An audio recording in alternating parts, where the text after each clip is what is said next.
Mes chers compatriotes français de l'étranger, vous avez fait un choix de vie courageux, celui de quitter la France pour explorer de nouvelles terres. Je suis déchiré de savoir que plus de 2,5 millions d'entre nous, et autant de talents, ont quitté la France.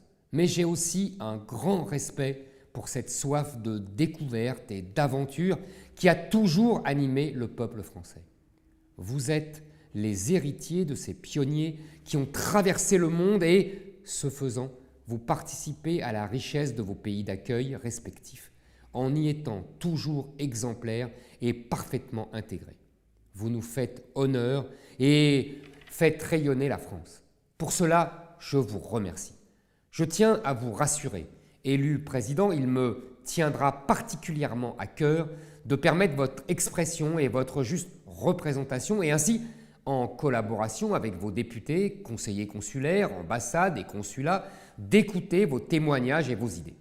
Je m'engage à prendre des mesures fortes pour répondre concrètement à vos problématiques et défendre la réputation et la grandeur de la France à l'international. Je vous ai vu, Français expatriés pour certains depuis de très nombreuses années. Votre attachement à la France est profond et même décuplé par l'éloignement géographique. Je suis conscient que votre départ n'a pas toujours été un choix. Il est indéniable qu'il existe une forte corrélation entre le déclassement économique de la France, que je combats, et la croissance de sa population expatriée. Souvent, de loin, vous ne reconnaissez plus votre propre pays.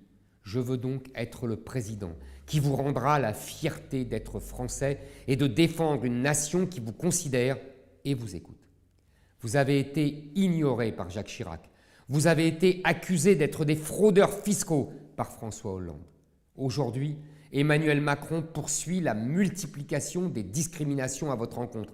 C'est l'augmentation des frais de scolarité et la diminution continue des bourses scolaires pour vos enfants. C'est la fermeture arbitraire par les banques françaises de vos comptes bancaires. Ce sont vos difficultés d'accès au territoire national pendant la crise Covid en violation du droit applicable. C'est le passage brutal, sans concertation, à 15 ans au lieu d'un trimestre de la durée obligatoire de cotisation pour votre accès à l'assurance maladie après votre retraite. C'est l'injustice fiscale dont vous êtes les victimes avec la CSG sur vos revenus fonciers et la tranche supplémentaire à 30% sur vos revenus français. C'est la réduction continuelle de la présence de l'État et des services consulaires du fait d'une dématérialisation mal conçue et inadaptée. Aujourd'hui, un étranger en France, surtout en situation irrégulière, a plus de droits qu'un Français à l'étranger. Il est temps de changer cela. Restaurateurs, hôteliers, boulangers, artisans et artistes, enseignants, chercheurs, entrepreneurs et tant d'autres, c'est vous qui faites briller à travers le monde notre patrimoine, nos technologies et notre savoir-faire.